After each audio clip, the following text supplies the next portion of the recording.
నిలబెట్టడానికి ఇష్టపడుతున్నాడు ఆయన. అందరి చేత ఛేదరించబడిన నిన్ను సేదదీర్చే దేవుడు ఆయన, చేరదీసే దేవుడు ఆయన.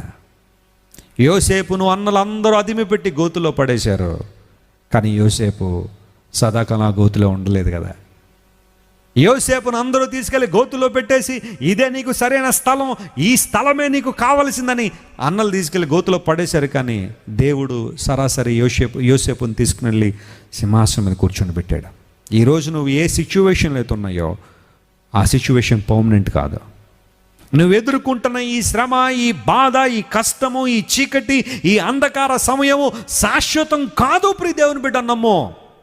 There is a day God is lifting you up. దేవుడిని నిలబడుతున్నాడు, సింహాసనం మీద కూర్చోబెట్టే దేవుడు నీకున్నాడు.